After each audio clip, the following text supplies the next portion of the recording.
because I don't actually hear you. Can you hear me now?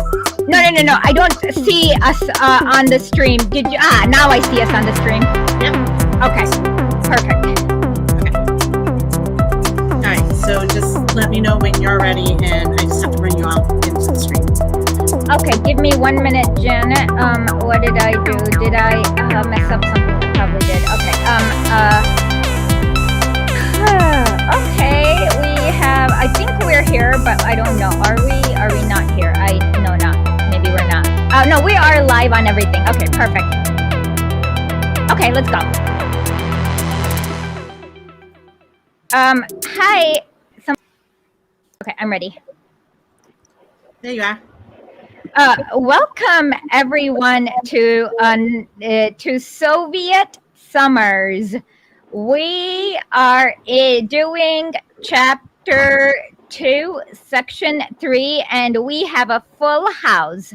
So we have Fran from Mango Press, Tom from Mango Press, and they stayed awake till 2 a.m. or 1 a.m. in the UK in order to bring you the Soviet Summers.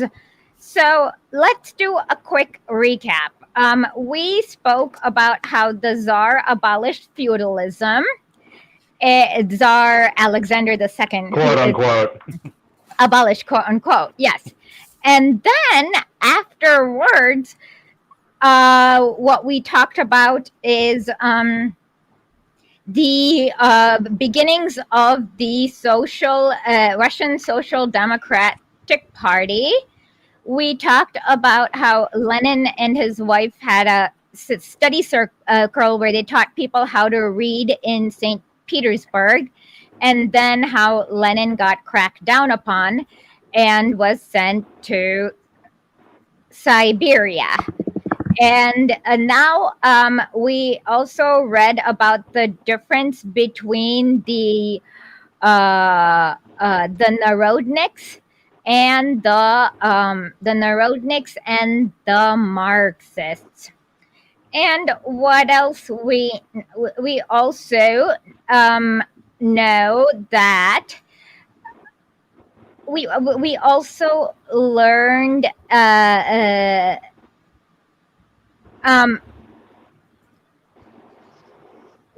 we also learned about how the factories, how there was, after the first round of older social democrats went to Siberia, there was a new round who just wanted economist struggle, or whatever that is. And with that, we are going to be learning about, so we are now in 1901, and we just learned about I forgot, the Tsar also set up these fake unions called Zubitov unions, or police socialist unions. And Zubitov was the head of the police, and we were learning about that.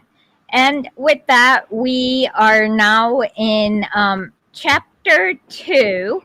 Oh, now we're going to learn about Lenin's idea on how to do a revolution. And his first thing is creating an all-Russian newspaper, and he calls it Iskra. And everyone else, can you please quickly introduce yourself for the audience? Matt, go ahead. Ash, you name it and introduce yourself. Yes. Yeah, okay. So I'm Fergus Gowan, says so at the top. I'm also at uncle_authority on Twitter. I'm a Marxist from Massachusetts, and people seem to like the things I say for some weird reason. All right, Fran? Yeah, I'm Fran. I'm from Mango Press. I host our podcast. We are a anti-imperialist sort of news media meme agency. We're on Twitter at mango_press_. You can read our articles at mango-press.com. We work with Escher. We have a show with Escher every other week at the minute called Thursday Theory. You might have heard that. If you haven't, check it out on our YouTube channel. Search Mango Press for that. We also have a Patreon, which I'm going to let Tom plug in his intro now. Oh, yeah. I was going to Tom. say, you covered most of the bases there, I think. I'm Tom. I'm also from Mango Press. I'm an author, editor, and co-host of the podcast. You can probably guess my political leanings from the flag sitting behind me there. If you can't, then I don't know why you're on this stream, to be perfectly honest. But maybe you're just here to learn. We want people who are just curious about Soviet history. And that is the Soviet flag, of course, before anyone gets confused and thinks it's some Chinese flag, because I've seen that confusion before. It's not the Chinese flag. Anyway, Chinese flag has 3 stars. 5. 5. Oh, okay. Each one representing a social class of China. Big one and 4 little ones. Yeah. Okay. But it's like oriented right next to where the hammer and sickle is anyway. So, yeah. I mean, it is superficially similar. Okay. Yes. And as Fran was saying, we've got a Patreon. If you're interested, Escher always refers to it as being about the same price as a cup of coffee in London. Okay, no, I'm going to change that plug to say that you should do the £10, and that is about takeaway in Bradford. Okay, that's about right as well. And new one. So that's patreon.com/mango press. Am I missing any underscores or anything there, Fran, for the terrible plug? Oh, all okay, good. cool. Yeah, so if you're feeling generous, hop on there. And, yeah. Everyone go invite your friends, your families, and your enemies on. So we're just gonna take a quick second while I quickly rant about Nancy Pelosi. What the hell? Okay. That's for this Saturday, of course, for Late Nights with Lenin. And everyone's so frustrating, aren't they? With that, we have Danny Krieger, who has pre-recorded the audio for us, so that we can be a little organized and tell you about, just kind of be a little organized and lead you through the history of the Soviet Union. Yes, and I'm Janet, the button pusher, and I will be pushing Danny's button, I guess. I don't know. So here we go. There he goes. Come on. Enter the file. What? Hold on, give me 1 second. Okay, so in the meanwhile, I'm going to talk about this really funny YouTube anarchist named A. Narc. Today he had this. Literally, he calls himself this on purpose. A Narc. Yeah. Anyways, today somebody exposed a video of his where he's like, I don't want any what was it? Something about prisons. He was gonna abolish prisons, but then he was talking about in the absolutely completely impossible event of a successful anarchist. Mm-hmm. What's the anarchist alternative to prison? It's called a re-education center. Maybe I forgot what it was, but what is it? Let me remember. It was called a rehabilitation. You are a sequestered citizen in a rehabilitation community.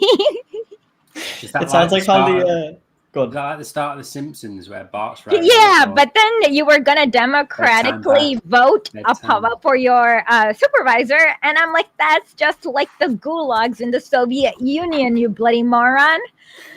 We'd all just democratically vote for the guy who's going to let us all go, wouldn't we? Like in this hypothetical anarchist prison.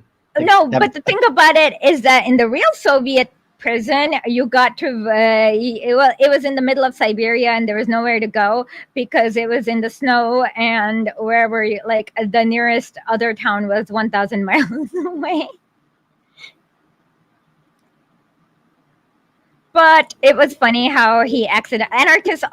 Matt F is muted. Yes, we know that. Okay, let me try to play this. Let me see what comes up.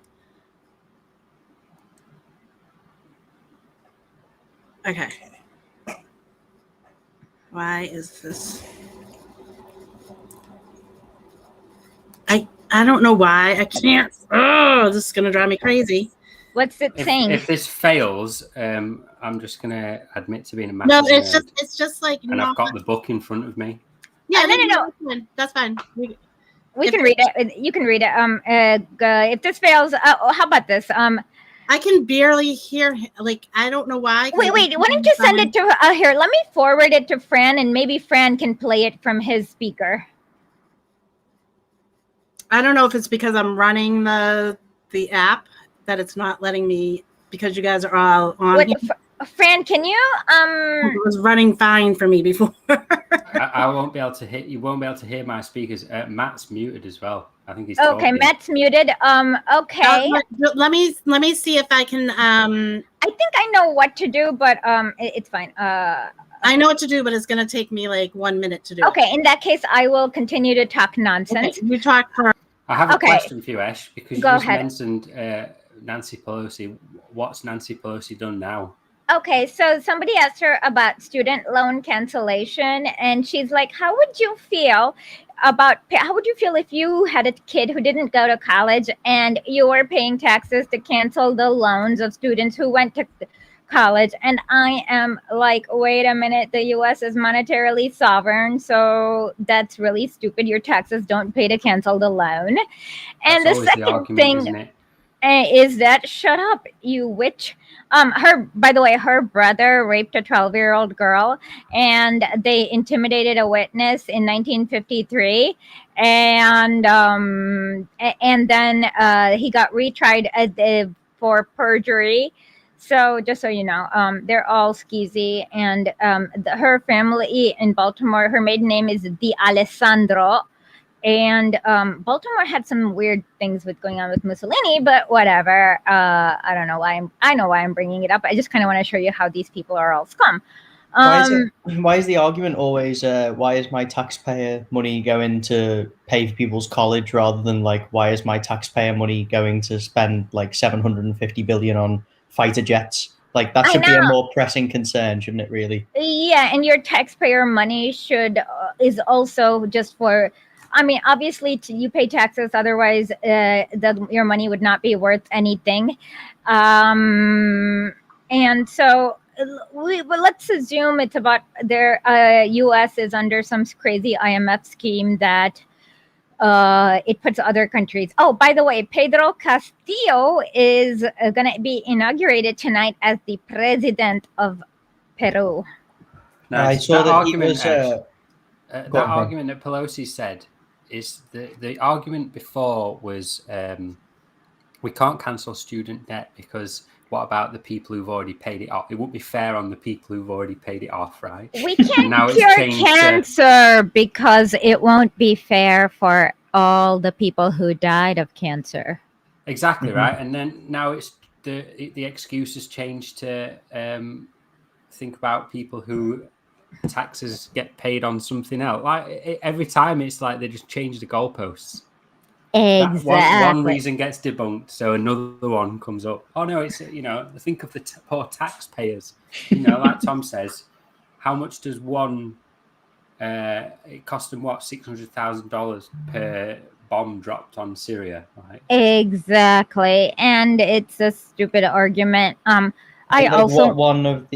F-35 fighter jet costs like $100 million, like one of them, a single one, and the US bought like 350 last year, so that's like 3.5 billion. 35 billion. How many of those will they actually use?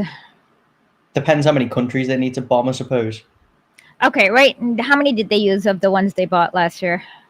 Probably about 2 or 3, I guess. Okay. why don't they just pay Boeing the money to not produce it? Like, I'm okay with them just like paying Boeing money just to like and not get the fighter jet. It's the same thing, right? Pretty much. Yeah. Same practical usage. Exactly. I mean, it just shows how bad the world is, doesn't it? When we're offering to like bribe the military contractors off to just not make stuff. Well, Please just take this money to not make some death machines. Please. I don't care. I mean, really, ultimately, yes, we need to do something completely different. And I also have a conspiracy theory that none of the U.S. military weapons actually work, only because last year, with regards to that weird, Israel's Superdome also doesn't work. And so I think they've been defrauding the entire country, the world, but whatever. Well, there's definitely a sell-by date sold on them, right? Because they want to resell that same equipment that's a capitalist technique. Capitalist washing machines do that. Oh, and then they want to sell it to Al Qaeda and some other terrorist group and all that. This is why Soviet machinery still goes, because it was built to last, built to be fired in. Oh, in yeah. the winter, right? Iran repurposed Soviet jets. The AK-47 is technology from 1947, right? So compare that to American technology. It has to change so Boeing can then go to Australia or whatever client state it is and be thought it would those planes we sold you 2 years ago. Well, now there's a new model out now that you need. Here's a funny little factoid about the US weapons military industrial complex weapons kind of purchasing system. Basically, each company will only have one kind of production line for a specific plane that they're building at a time. So it's a planned economy. Yeah, pretty much. But that's not where I'm coming from with that. Basically, the F-22 is regarded as one of the best fighter jets in the world ever produced, right? Regardless of what you think of Americans or their war machines, they are still regarded as some of the best planes ever produced. Now, because they're efficient at killing, right? Yeah, and they're really stealthy. But basically, the contract for the F-35 was more kind of economically efficient, so they destroyed their production line for the F-22 and began producing the F-35. And now the F-35 has been basically declared useless in its current role, but it's now too late to go back to the F-22. So it was never used in the first place. Yeah. So they've got I think 80 or so F-22s kind of waiting to hit their kind of expiry date, as it were. But until that point arises, they won't be able to produce any new F-22s. So at this stage now, all of the generals are freaking out because they're like, if a war with China happens, China is currently producing their stealth fighter, their decent one, at a higher level than we could have. Then it would take us longer to restart the production line for the old one. And it was all an economics thing. It was all because one company had won the contract for the F-35. So, America shot itself in the foot and destroyed its most effective fighter jet to satisfy capitalist demands, essentially. Capitalism, I guess, does hang itself with the rope. Yeah, with the rope it sells itself. It came up earlier. We were talking about when with the bomb manufacturing and when that gets used and how that doesn't. We were talking about that just a couple days ago. When I think it was actually right around the time they were bombing Libya, where under Obama they used 100% of the actual explosive ordnance that the USAF had at its disposal, and that was specifically because they needed to make room for new bombs that they had in the contract. There wasn't any reason at all to use that kind of artillery, but they had to use it to justify pouring in more munitions. Are you guys ready? Yeah, we're ready. Okay, I was waiting for you. Okay, so I'm playing it through a speaker off my phone. Okay, we're listening. All right, ready? Chapter 2, Main Topics.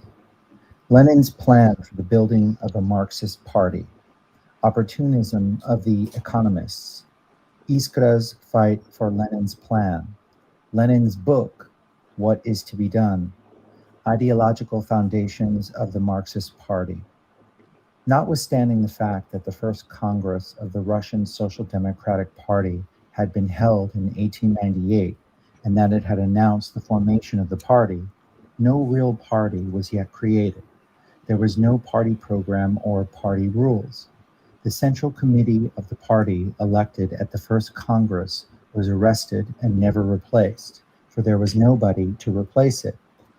Worse still, the ideological confusion and lack of organizational cohesion of the party became even more marked after the first Congress.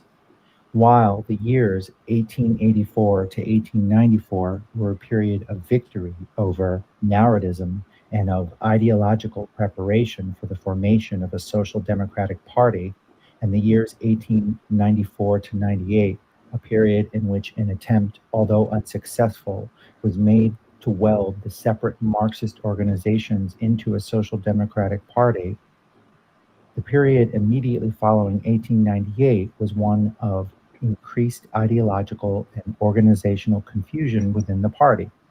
The victory gained by the Marxists over narratism and the revolutionary actions of the working class, which proved that the Marxists were right, stimulated the sympathy of the revolutionary youth for Marxism. Marxism became the fashion.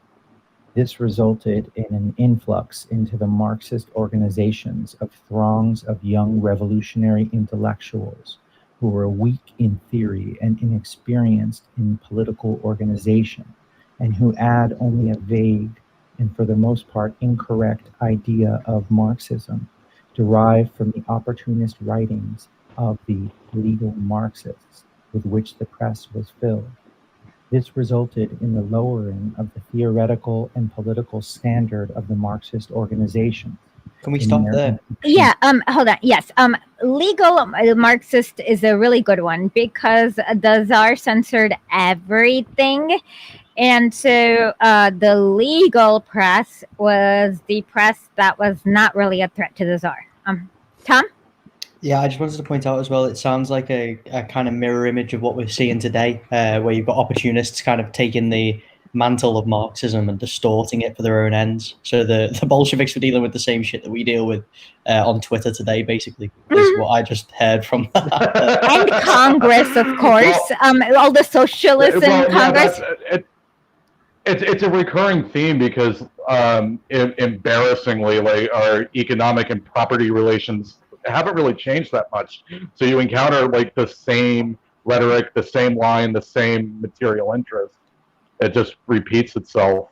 Yeah, there's a theory of the Mobius. Oh, by the way, if you can tell me where this quote is, I'll give somebody a prize. There's a theory of the Mobius, a twist in the fabric of space where time becomes a loop.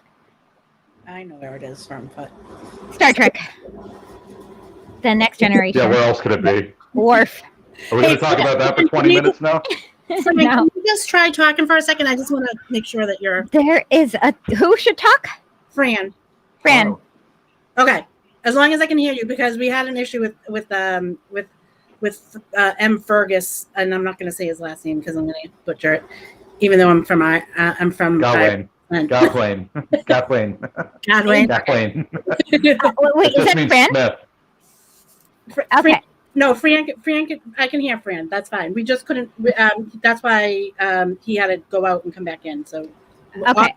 all of them. Can I just make a point here, Ash? Do you know? Yeah, of course. Do you know when we're talking about the Marxists in the context of the historical period, right? Am I to believe? It's been a long time since I studied this book. The Marxists are a group of academics, right? And no, they're like most of them are students who are in university. They're not yet academics. They're just a lot of them are just college students. Yeah. But what I mean is they're not. They were.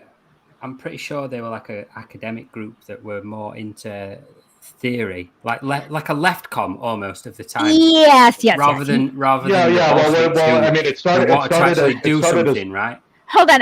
Let me Yeah. actually read a paragraph from Nadezhda Krupskaya remembers. Krupskaya. How do you spell Nadezhda Krupskaya.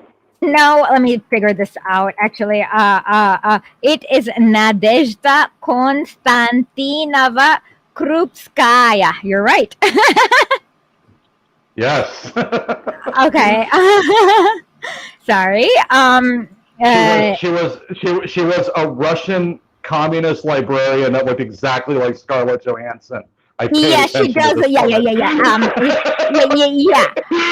She was Lenin's wife. She does look a lot like Scarlett Johansson, and yeah.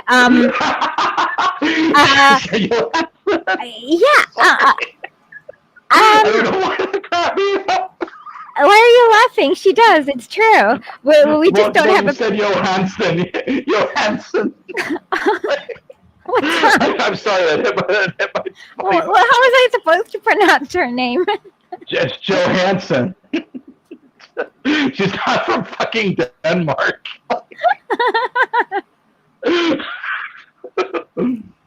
Wait, why is this funny?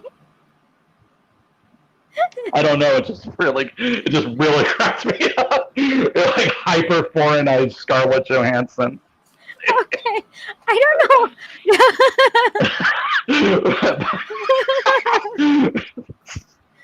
What was the quote, Ash? I'm not high or drunk. I promise. This is just me normally. Okay. Read the quote. Okay. She said. Hold on. Let's see. I'm so sorry. You distracted me. Okay. Just give me a second.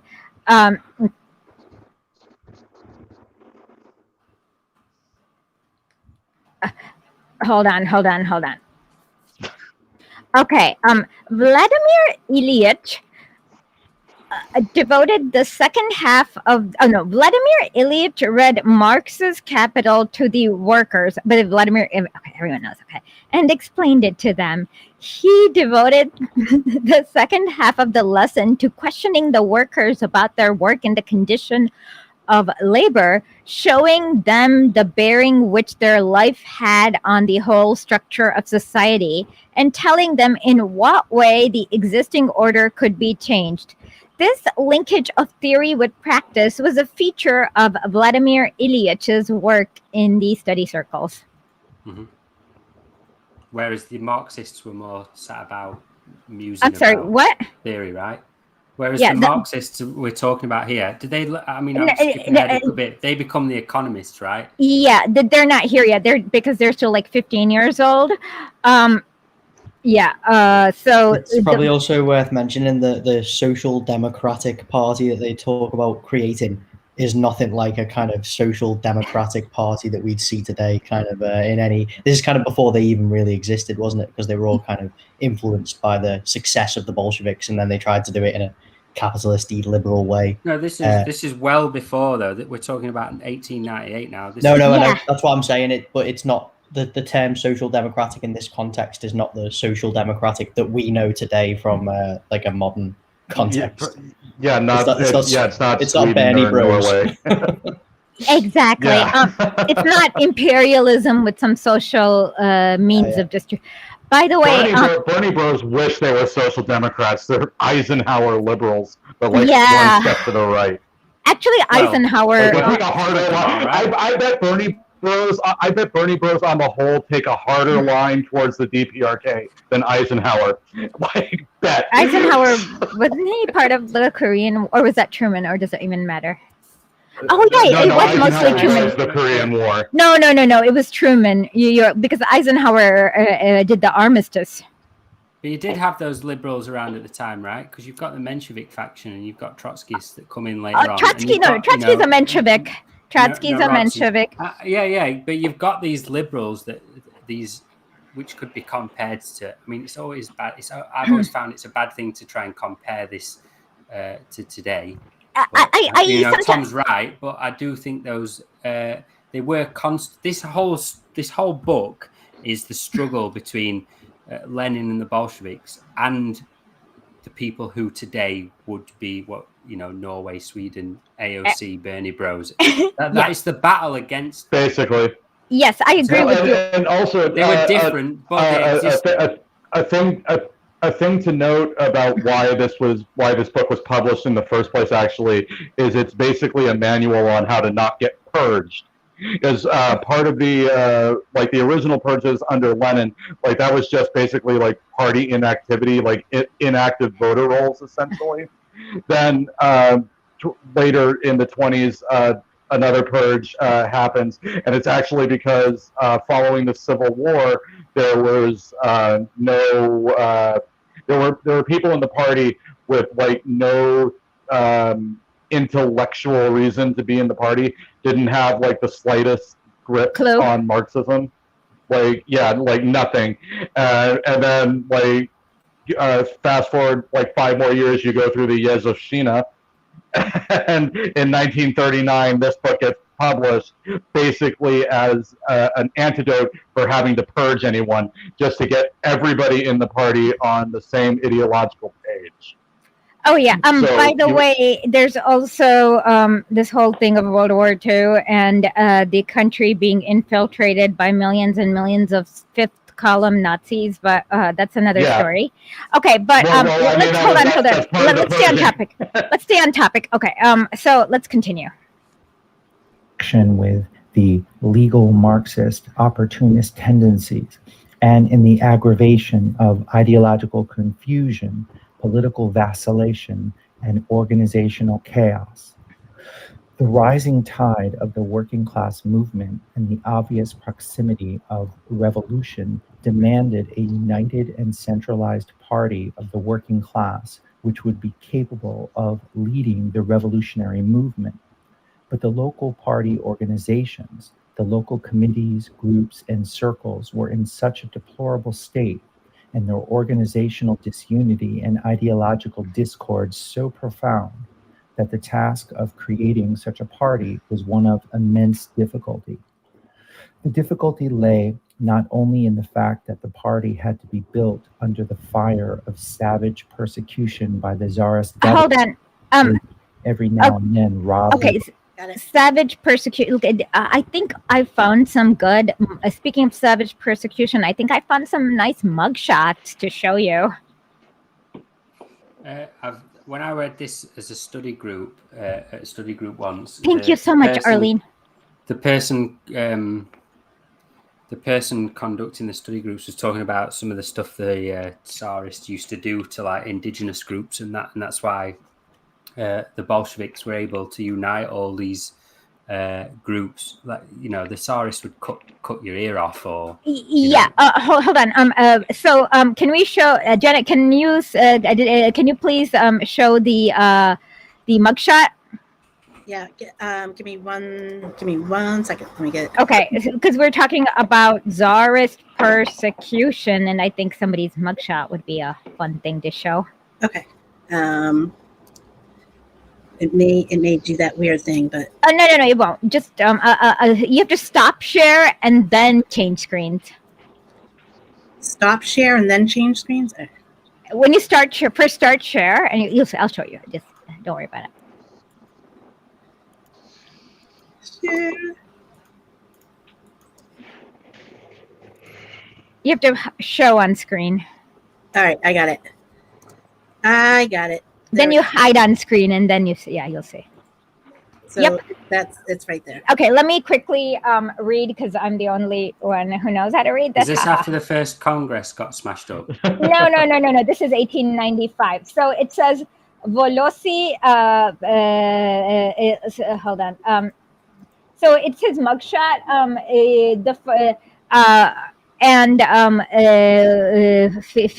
Okay, so it just says year. And then let's see, what is in line 6, it's Velichina, Glubina. Okay, so there's a lot of different area information. Does it have his name anywhere? I don't see it. I don't see his name, but this is his. It says Mas. Okay, the top says Moskovskoya Охранная отделение. So it's the Moscow police. It's the Moscow branch of the police.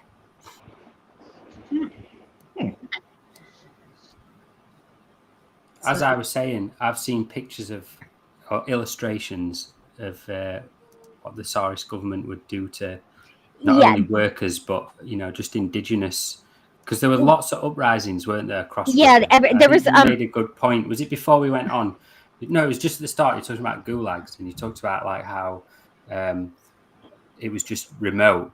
Well, Russia was like that. If you exited the fort, you would be in the wilderness. You're going to die. Like, so a lot of these people had to live under the Tsarist boot because otherwise you were in the snowstorm and dying. Oh yeah. And what the Tsar one? Okay, so I'm gonna just give you one example. The Tsar once went to this. Marxist study circle is actually a misnomer. What it was teaching workers how to read, and one day they had to shut down this service, like this after work literacy service, because the police chief came in and they were only teaching them. They were only allowed to apparently teach the workers arithmetic, and he saw some decimal numbers, and they shut down the whole thing. Mm-hmm. And Lenin is lucky to be a mugshot, right? Because a lot of these workers, organizers, just get shot by like police or whatever. Lenin's lucky to not get that. Yeah. So they chased him down, and I don't understand. I've actually never understood why they didn't kill him, but they didn't. That's a recurring theme with Lenin and Stalin. Yeah. Okay. Because they couldn't kill them. That's why. No, I mean, right now no. I mean, they keep arresting them and like shipping them off to Siberia, and then they come back, and then they get arrested again. No. Lenin only gets arrested, but then he come back, and then they get. Lenin gets exiled, not arrested. Lenin gets exiled. No, no. They get arrested and exiled, as opposed to arrested and shot in the face. Yeah, not even arrested, just shot in the face. Some of these workers' movements would just get No. The Tsar did literally cut off fingers. We'll read about the people that Lenin met in Siberia. It's really adorable when he was in exile. Next episode. I wonder if that they genuinely thought that if they killed Lenin and Stalin, that would create a revolution, and they thought maybe if we just parcel them away, whether not. No, but Stalin was a nobody at this point. He was still 12. Yeah, so not so much Stalin, but with regards to Lenin, exactly. might be easier to. Maybe the Tsar was thinking, if we kill him, he's a martyr, and then that will cause a revolution. So the best thing is to just send him away to the frozen waste. I don't think Lenin was that. I don't think Lenin was nobody Lenin was really that famous at this point. Yeah, he was nobody. I mean, I think he was just. At this phase, no, it was just a weird thing. Like they just, this guy just kept not getting killed. No, not kept. They only arrested him once, and he was sent to Siberia, and then they exiled him in 1901. But they exiled him to Germany, didn't they? No. They exiled. He was in Munich he was in London, and then Paris, and then Munich. And then they had a mass amnesty in 1903, and then he came back, and then they exiled him again in 1904. But we'll get to that. Yeah, they should. Okay, but go on. Robbed the organizations of their finest workers, whom it condemned to exile, imprisonment, and penal servitude, but also in the fact that a large number of the local committees and their members would have nothing to do with anything but their local, petty, practical activities, did not realize the harm caused by the absence of organizational and ideological unity in the party, were accustomed to the disunity and ideological confusion that prevailed within it, and believed that they could get along quite well without a united centralized party. If a centralized party was to be created, this backwardness, inertia, and narrow outlook of the local bodies had to be overcome. But this was not all. There was a fairly large group of people within the party who had their own press, the Rabochaya Misl, Workers' Thought, in Russia, and Raboche Delo, Workers' Cause, abroad, and who were trying to justify on theoretical grounds the lack of organizational cohesion and the ideological confusion within the party, frequently Chomsky. even lauding such a state of affairs and holding a plan for creating a united and centralized political party of the working class was unnecessary and artificial. These were the economists and their followers. Before a united political party of the proletariat could be created, the economists had to be defeated. It was to this task and to the building of a working class party that Lenin addressed himself. How to begin the building of a united party of the working class was a question on which opinions differed. Some thought that the building of the party should be begun by summoning the Second Congress of the party, which would unite local organizations and create the party. Lenin was opposed to this. He held that before convening a Congress, it was necessary to make the aims and objects of the party clear, to ascertain what sort of party was wanted, to effect an ideological demarcation from the economists, to tell the party honestly and frankly that there existed two different opinions regarding the aims and objects of the party, the opinion of the economists and the opinion of the revolutionary social democrats. Okay, quick Why- thing. Okay, so one more thing is that you guys have to remember that none of this is legal, and the Tsar was tailing all of them. And if they were to all meet, that would be just like one quick swish for all of them. So Lenin did not want that. And it was not easy to get everyone in this huge country to a place where they would all be safe.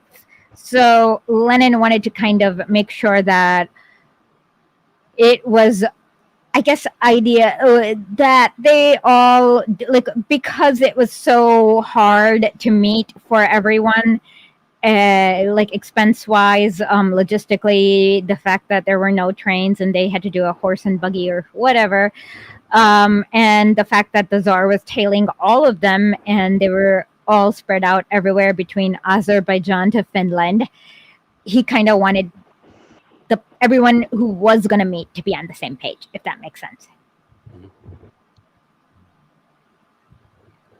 Okay, go ahead. A wide campaign in the press in favor of the views of revolutionary social democracy, just as the economists were conducting a campaign in their own press in favor of their own views, and to give the local organizations the opportunity to make a deliberate choice between these two trends. Only after this indispensable preliminary work had been done could a party congress be summoned.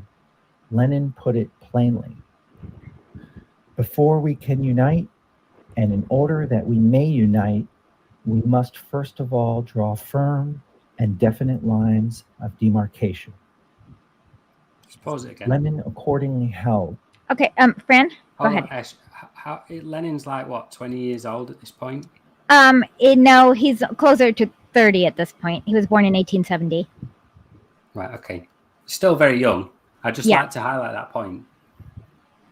Oh yeah. Compared to say a modern politician. That the like building- Joe Biden, Oh, hold on, who's hold on. 110. Janet, can you show Lenin's diploma? Yes. Give me one. This,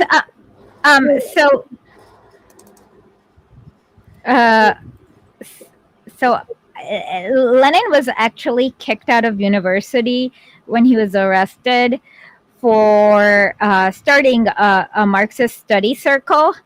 And this is Lenin's diploma.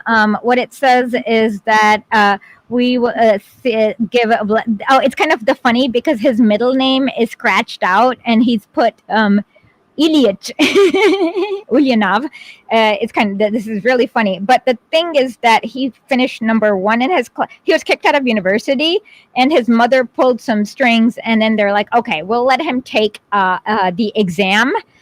And he finished number one. So he graduated in law. Okay.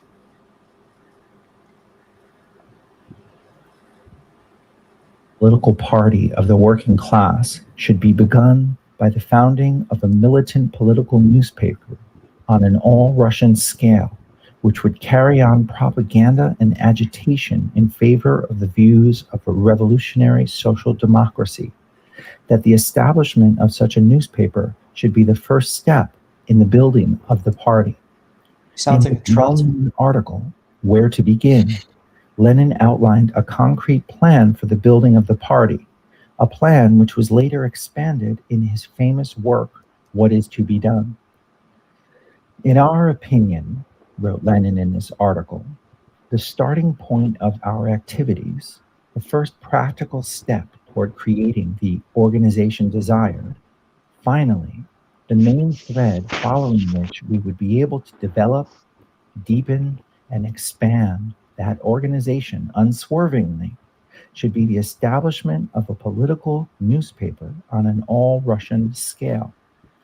Without it, we cannot systematically carry on that all-embracing propaganda and agitation, consistent in principle, which form the chief and constant task of social democrats in general, and the particularly urgent class of the present moment, when interest in politics and questions of socialism has been aroused among the widest sections of the population. Lenin considered that such a newspaper would serve not only to weld the party ideologically, but also to unite the local bodies within the party organizationally. Yeah, hold on. Notice this is actually very important for the working class to have their own press. Even in the US, when we got the New Deal and stuff, every bloody union had its own newspaper and radio station. And as soon as they shut that down, unions became super weak. Mm-hmm. Yeah, it's one of the arms of the state, isn't it? The press is inherently an arm of the state. So if you start creating your own, it's a form of creating dual power, which is obviously why we started Mango Press in the first place. Yes, Fran is right. I wasn't thinking that far ahead, but he's absolutely right. That is. Sorry, why did I think it was? I'm here. I'm okay. Sorry. Tom is right. You're racistly getting all the Brits confused, aren't you? This is Tom's voice. I can tell. Fran, say something. Hello, this is me. See, that's Fran. Okay, I'm so sorry. Yeah, I can tell your voices apart. That's the weird thing. Okay, by the way. Hold on. I think the last paragraph has sort of cleared up what Tom was talking about earlier.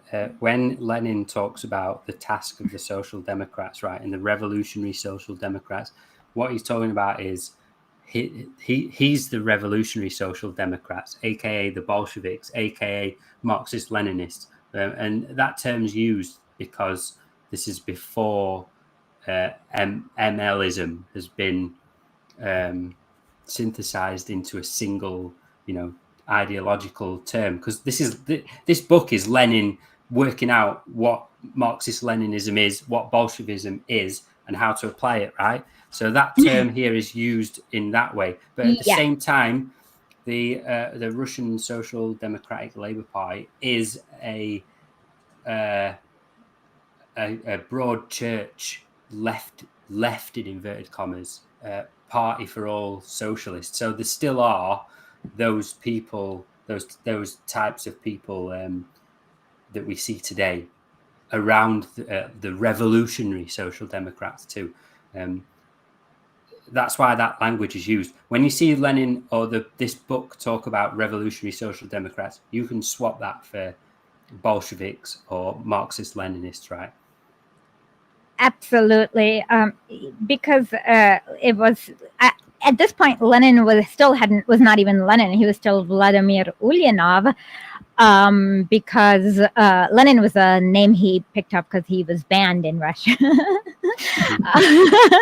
Yeah. There's that scene in the Trotsky TV series, the Russian one, where I they're all like don't picking wanna their Oh, names. It's entertainment if you want to watch something. It's no, quite don't good. watch it because it's very inaccurate. Yeah, but it's like the Game of Thrones of socialism, isn't it? Except it glorifies Trotsky. And by the way, okay, let me just explain. Okay, while we're doing this tangent on names, let me explain how each one got its name. Lenin got his name from the Lena River, which is this river that goes to I forgot the name of the other river, but this other river in Siberia. I can't remember what's the main river. Who knows? Not that it The matters. Volga. It's not the Volga. No, is the it? Volga's in the Europe. This is in Siberia, the I other wasn't sure continent. whether it expanded to. No, Siberia Volga does not also. go all the way across Asia. That's ridiculous. Okay, Sorry, my but geography's bad. okay, so it doesn't matter right now at this point. But Lena River is in Siberia, and Lenin means from Lena. Trotsky's real name is Lev Boronstein, and his when he was carted off to jail, the jail warden was named Leon Trotsky, and that's how he got his fake name. Let me just interrupt you, Ash. The rivers are the Lena flows into the Ob and the Yenisei. Yes, that is it. Okay, yes. That in Chinese, will what's the have- river name in Chinese for the Yenisei? No idea. You are the one who's fluent in Chinese. I I swear. can't translate Russian river names off the top of my head. I can find out for you. No, but it is because I swear it goes to China too. Very popular. I believe, Ash, that for a time, Lenin was called, nicknamed Stalin for a bit, and then Stalin inherited that name from Lenin because Donetsk's in the Ukraine, the city's name was changed to Stalino, right? And this was before. You mean Donetsk? Yeah. Donetsk. It was changed to Stalino, right? This was before Stalin had become leader, so it was called that after Lenin. It's not called that after Stalin. No, Lenin, that doesn't. because Lenin used that nickname as well for a while, or was known as that by other people. No. Hold on. No. There was a steel mill in Donetsk, Ukraine, actually. So it's kind of funny. A few weeks ago, Canada banned this Romanian vodka called Stalia, which means a steel rimmed. So I'm not sure about Lenin being called Stalin. It doesn't matter. But yeah, Stalin's nickname is basically Stalia, or Stiala means steel. And so of steel is Stalin's nickname. And that's how he got it. There's actually a really funny letter where Lenin totally forgets Stalin's name in 1914. He's like, what's this guy, Joseph? We forgot his name. It's urgent. Please tell me what it is. I found out the answer to your question. It's a direct translation, actually. So it's just Yenisei He. Oh, weird. Okay. Yenisei River, literally. A lot of them, like when they come from a foreign language, they just translate directly. Makes it a lot easier. Okay. Yeah, here we go. I found it, Escher, because I knew this fact was right. Donetsk was named Stalino in March 1924, 2 months after the death of Soviet leader Vladimir Lenin. This is the quote: "The local executive committee believes the symbol characterizing our great leader, Comrade Lenin, will be steel, or Stalin Russian, and decided that the city of Yuzovka should be renamed the City of Stalin, and the district and the factory Stalinsky." That's documents from 1924. So it was after steel. It was after steel in memoriam to Lenin. Yeah, but Stalin went by Stalin much before then too, because I've seen letters. But anyways, let's go on. Mm-hmm. I just want to mention that Matt his phone was glitching on him, so he's bowing out, and he'll be with us next week Wednesday for this. Okay. Okay. All right. And correspondence of the newspaper representing the local organizations would provide a skeleton around which the party could be built up organizationally. For, Lenin said, a newspaper is not only a collective propagandist and collective agitator, but also a collective organizer. This network of agents, writes Lenin in the same article, will form the skeleton of precisely the organization we need, namely, one that is sufficiently large to embrace the whole country, sufficiently wide and many-sided to effect a strict and detailed division of labor, sufficiently tried and tempered to be able unswervingly to carry on its own work under all circumstances, at all terms, and in all contingencies, sufficiently flexible to be able to avoid open battle against an enemy of overwhelming strength when he has concentrated all his forces at one spot, and yet able to take advantage of the awkwardness of this enemy and to attack him whenever and wherever least expected. Iskra was to be such a newspaper.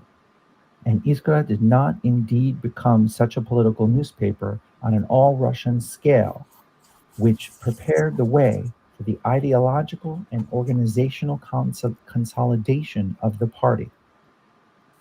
As to the structure and composition of the party itself, Lenin considered that it should consist of two parts. A close circle of regular cadres of leading party workers, chiefly professional revolutionaries, that is, party workers free from all occupation except party work and possessing the necessary minimum of theoretical knowledge, political experience, organizational practice, and the art of combating the czarist police and of eluding them. And B, a broad network of local party organizations and a large number of party members enjoying the sympathy and support of hundreds of thousands of working people. Stop us there a sec. Lenin Yeah. wrote, I assert that. Got it.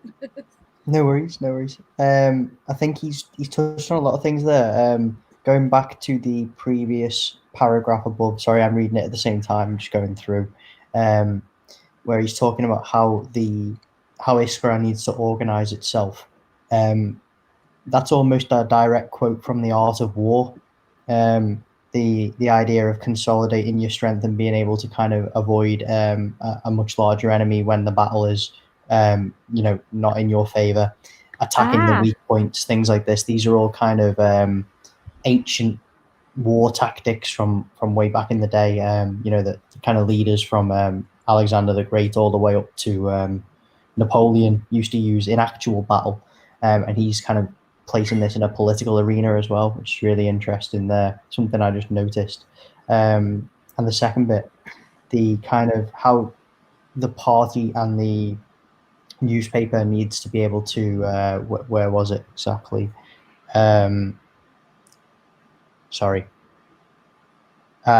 It needs to be able to work under all circumstances, at all turns, with all contingencies, be sufficiently flexible as to be able to avoid open battle, etc. This is kind of pointing out that the party needs to be able to survive the death of significant figures, like the kind of people like Lenin, Stalin, for example, even Trotsky at this stage of the game. If these people, Trotsky was a Menshevik, though. Yes, sorry, but I mean, these kind of figures throughout all the various factions of the party. Not Trotsky. I was just using him as an example wrongly because it's 2 a.m. Sorry. But yeah, essentially they're getting at that the party must be resilient and avoid kind of falling back on great man theory and relying upon one central figure, because obviously if that figure were to be killed, you don't want the party to then die with that figure. So it's good that Lenin was kind of thinking ahead from this kind of early on stage before there was any kind of actual on the ground organizational revolutionary work on a large scale going on. He was still making plans for the eventuality that all of the leading revolutionary social democrats of the Bolsheviks were killed, for example, in a purge or whatever reason, imprisoned, taken out of the game, as it were. Like he's talking about how the party needs to be, able to defend itself even without kind of key figures to be there Don't to do forget it. that happened though already once, because the first Congress got smashed to pieces and they all got arrested, and that was the end of that. And then the yeah. younger people came in. That's when you got the economists. So this had already happened once. Mm-hmm. And I like the part where he talks about He equals Lenin. He talks about where is the part? A close circle of regular cadres of leading party workers, chiefly professional revolutionaries, that is, party workers free from all occupation except party work, and possessing the necessary minimum of theoretical knowledge, political experience, organizational practice, and the art of combating the Tsarist police, and of eluding them. That sentence alone is Lenin coming up with the idea of a vanguard and Leninist, political setup in one sentence. Mm-hmm. Yeah, and the reason why they should not have other work is because when the workers were like oftentimes when they would like have to go to the workers' place of work and meet them during lunchtime and things like it was just a practical organizational kind of thing. And in Russia, the urban workers like could get on trains without needing permission from landlord. So this is why Lenin chose urban workers. And in China, they had to flip it around later because, again, the factories were guarded by Western death squads while the rural areas were more freer. But more or less, a lot of this had to do with very practical considerations from Tsarist Russia. I mean, the early days of the Chinese Revolution, I'm talking like 1908 kind of time, right when the first kind of Chinese Bolshevik parties were being founded with support from Russian Bolsheviks. They did attempt to kind of go into the urban proletariat, as you were saying there. And there was so many violent massacres of kind of Chinese workers that every time they striked, it was just immediately put down with like brutal suppression on a level that the Tsarist police simply couldn't achieve because they had other things to do. But as you say, the death squads had one kind of very specific aim, which was don't let these workers organize under any because they had seen what happened in Russia. Yeah, and obviously the only kind of people oppressing the Chinese agricultural proletariat were the landlord class, which was why they had to be purged so violently by Mao when Mao By the way, landlord was more like slave driver, just so you know. It was a different context than what you're used to. Mm-hmm. But and this is what Mao would call the sinicization, or like or sinicization just means with Chinese characteristics. Like he took what Lenin had and changed it for Chinese characteristics, more or less. There's a very good book that one of our comrades showed us that he'd read in China that's called something like this Marxist analysis of the sinicization of Marxist Leninism. It's a book that I really want to read, but I've not been able to find it in English. So hopefully one day that gets translated. Do we want to carry on? Yeah, let's go. Assert that 1. No revolutionary movement can endure without a stable organization of leaders that maintains continuity. 2. The wider the masses spontaneously drawn into the struggle, the more urgent the need of such an organization, and the more solid this organization must be. 3. Such an organization must consist chiefly of people professionally engaged in revolutionary activity. 4. In an autocratic state, the more we confine the membership of such organization to people who are formally engaged in revolutionary activity and who have formally trained in the art of combating the political police, the more difficult will it be to wipe out such an organization. Okay, let's pause quickly. So what Lenin is saying is when you have an autocratic state, i.e. the United States of America is probably more autocratic than the Tsarist state, that you kind of need to confine your membership to people who have been trained in how to avoid the police, like methods of cryptography and secrecy, and people who have engaged in revolutionary activity, because it would be much harder to wipe out such an organization. So it was not about absolute numbers of getting just like millions of people. It was about getting the right amount of people who knew how to deal and protect the organization under constant threat by the Okrana. Yes, why, and also sorry. Ash, what you just touched on is the main battle, isn't it, between the Bolshevik faction? A bit later on in the story, the Bolshevik faction wanted to do exactly what you just said, that the party should be, ran by professionals, and the Mensheviks were like, no, anybody can join the party. Just get everybody in. That's the difference, isn't it, between the two?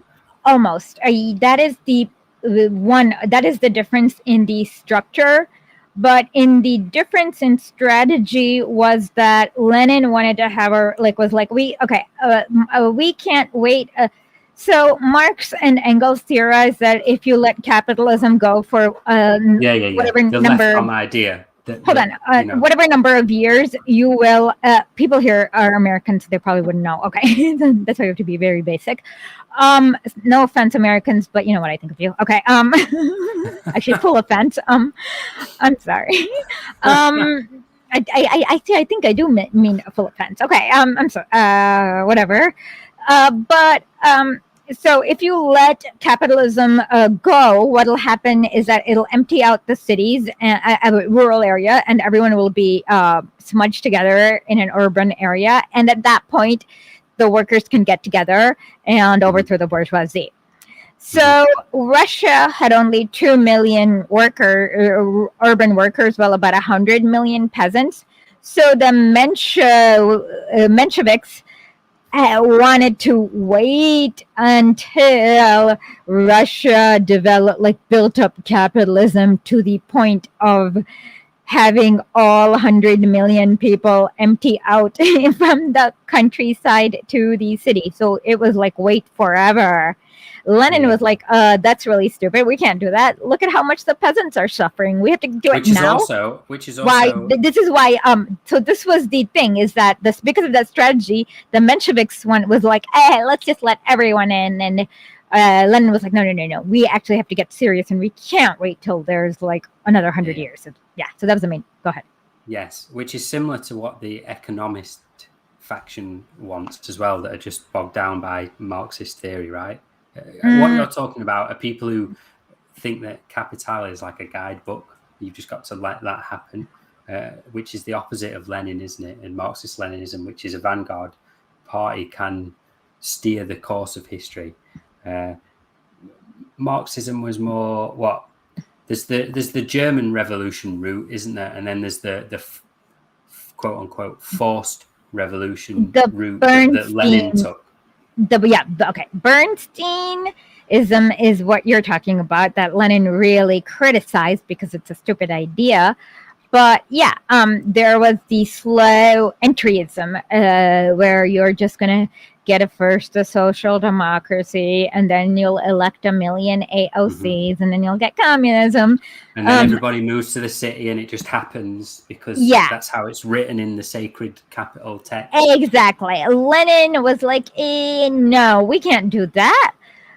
We're not, like, Lenin would not, it was not willing to sacrifice the peasants for another 100 years. He was like, no, we can't do that. They're suffering. They don't have enough food. They are slaves. They're getting beaten up. Oh, we need to kind of move faster than that. And so that was indeed, and what the economists wanted to do was, they were like, okay, you workers, you just focus on the factories and strikes, and let us liberal bourgeoisie deal with overthrowing the czar. And Lenin was like, exactly. if we're gonna like the Trotskyist org now, the keeper of the theory kind of thing. Yeah, and Lenin's like, if you let the liberals do it, they're never overthrowing the Tsar, which is true. And then we watched that literally play out, didn't we, when the liberals had their little bit of a revolution-y kind of thing, which ended up just resulting in the massacres of workers, and then the liberals didn't actually get anything they wanted or any of their actual aims achieved. Exactly. You learn how useless liberals are. And Lenin also learned this because his brother Alexander was a Narodnik, and he was charged and later executed for trying to kill the Tsar, Tsar Nicholas's father, Tsar Alexander. And the thing is that Lenin was in this like small town called, now it's called Ulyanova, but before it used to be called Simbursk. And there was no train line in Simbursk. So Lenin's brother was arrested in where was he arrested? St. Petersburg. And so Lenin's father had died, and his mother had to take a horse from Simburg to what is that city?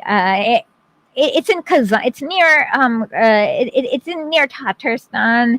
Oh, by the way, what is that city? Somebody help me. Oh,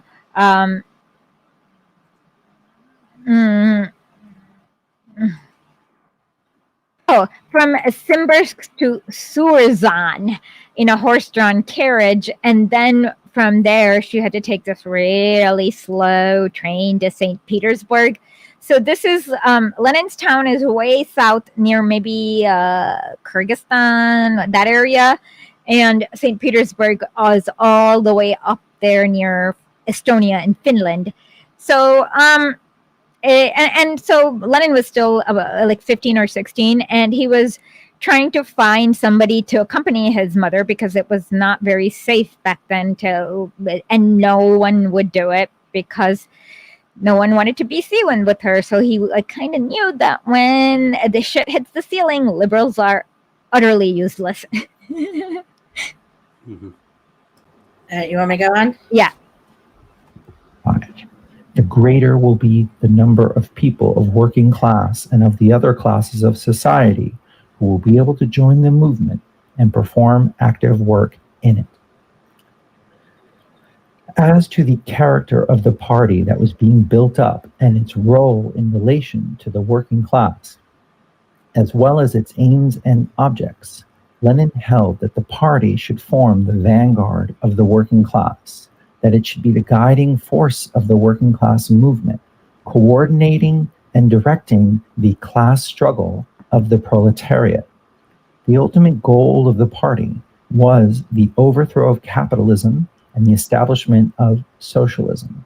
Its immediate aim was the overthrow of Tsardom and the establishment of a democratic order.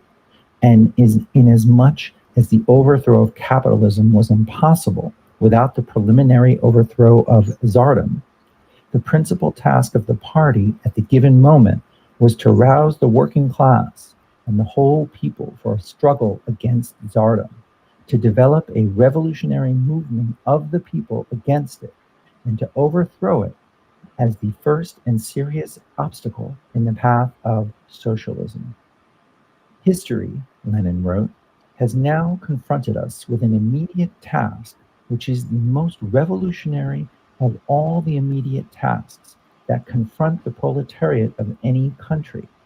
The fulfillment of this task, the destruction of the most powerful bulwark, not only of European, but also, it may now be said, of Asiatic reaction, would make the Russian proletariat the vanguard of the international revolutionary proletariat.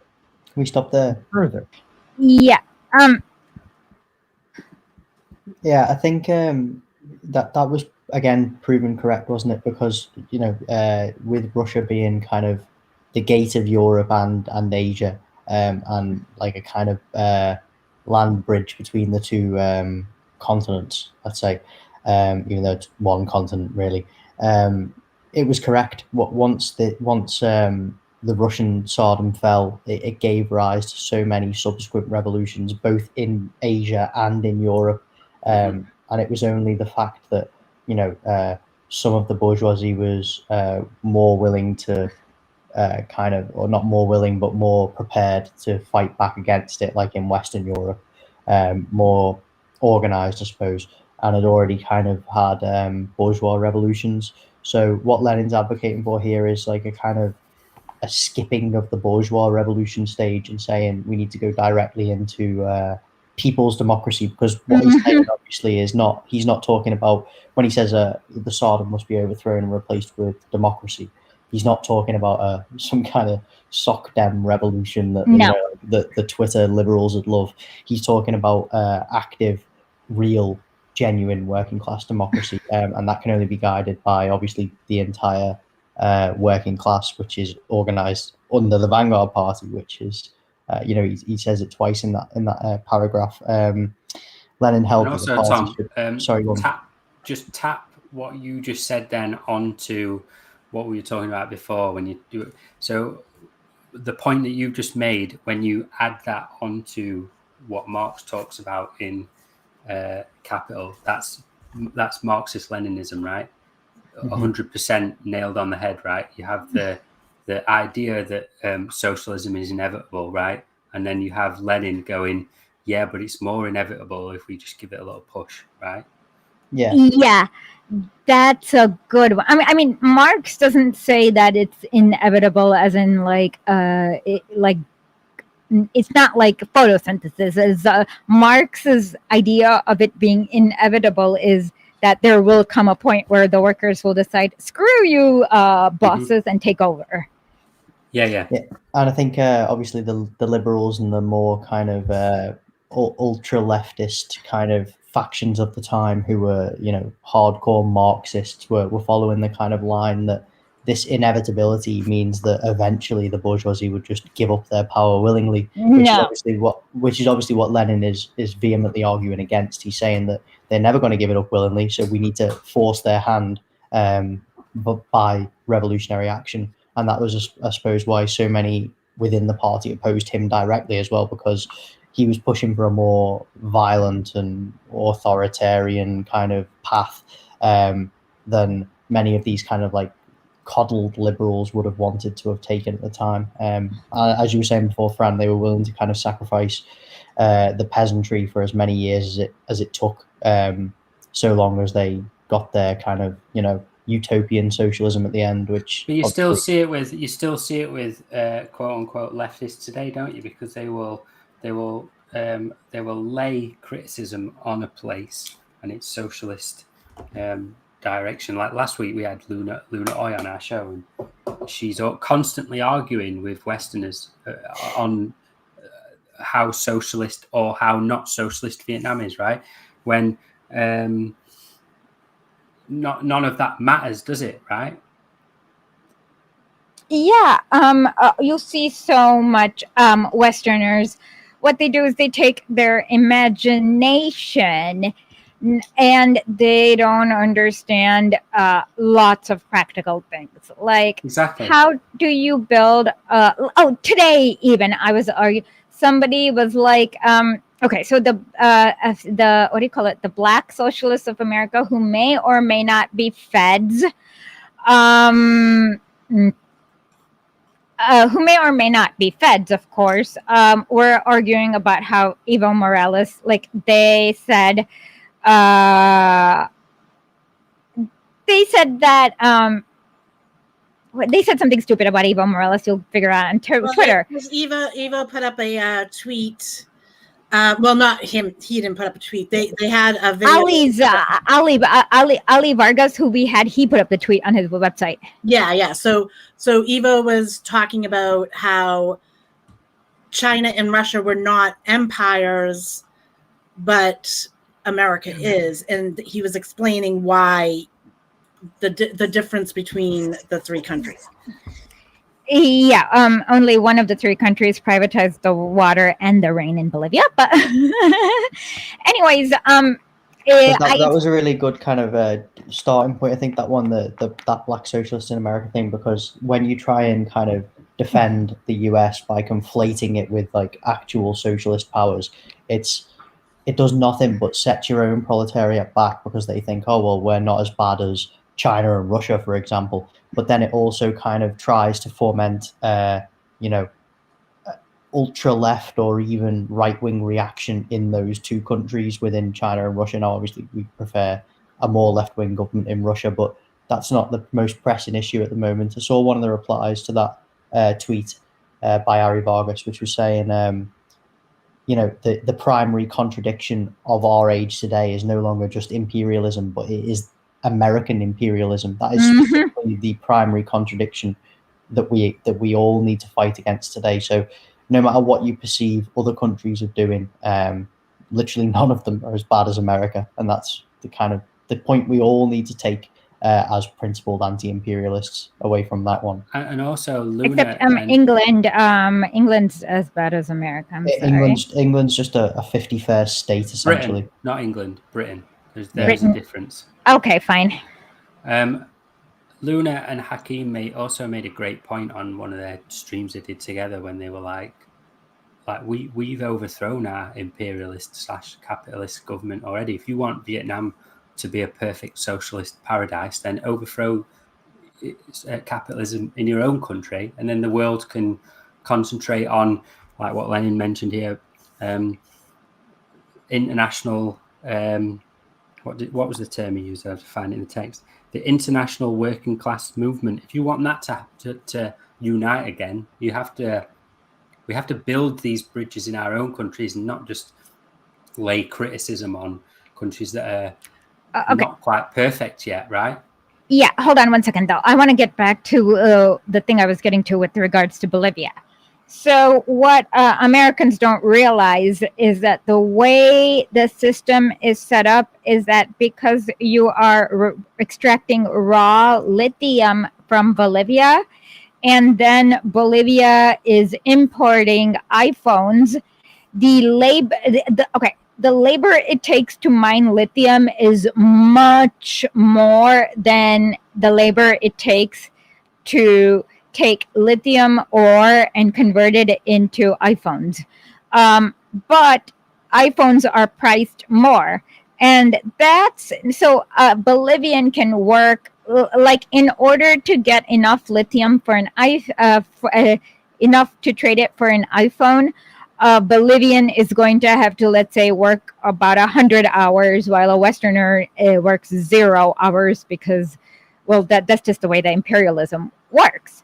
So what happens is that if you stop somebody from, let's say, but on top of that, you are basically stealing their resources. So when you stop stealing, when you stop the bleed, it's kind of like bleeding. When you stop the bleeding immediately, the Bolivian GDP goes up. Whoosh. But in America, if the U.S. GDP goes up, it just means that you probably got another lithium mine with child slaves in Bolivia. So it's also making that connection between, hey, this is what socialism in Bolivia will start looking like. Their GDP will go up, and also all these economic indicators will go up. But in the West, if that goes up, it usually means more imperialism. And you have to understand that the same data can mean different things depending on the situation. So that's why you should not and Black socialists were basically criticizing Bolivia as if it were a Western country, and not realizing what Evo Morales did was actually just nationalize the mines. And Evo was also saying in that video that China and Russia aren't empires; they are potentias, powers, with very different kind of connotations to the word.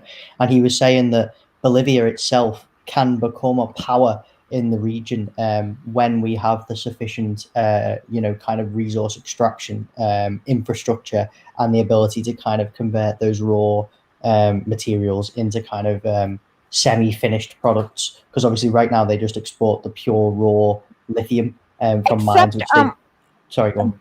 Oh, I'm just going to say in 2019, Bolivia started working on their first prototype for a really super cheap electric car to be distributed to the third world.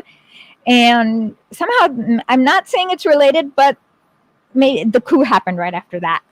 And well, that's the thing, isn't it? When they start trying to kind of become self-sufficient with their own infrastructure, which is obviously what China does with its Belt and Road initiatives, when it goes and gives the infrastructure projects to other countries, and then Westerners call that imperialism. And you're like, no, these countries need the infrastructure. Countries that need ports get ports. You know? They need the trains because people are stuck in the middle of nowhere. Yeah. That's it, really. It's like you can't conflate what the US does, and it's pure resource theft, with the kind of legitimate good faith trade that China and Russia do. And it's just because China, Russia, and America are large countries in terms of landmass, so people automatically presume large country means bad. Yeah, exactly. People do it with the poverty alleviation programs in China as well. What alleviation? The poverty alleviation in China. So they will say that China hasn't destroyed absolute poverty because, and then they'll compare what $1 gets you in America with, which they'll compare they'll say people in China only get paid $250 a month, like these people, but it's completely different, isn't it? When a full meal only costs you 50 cents in US money, compared to the same meal, like you said at the start, what cost you $10 in the Imperial Core.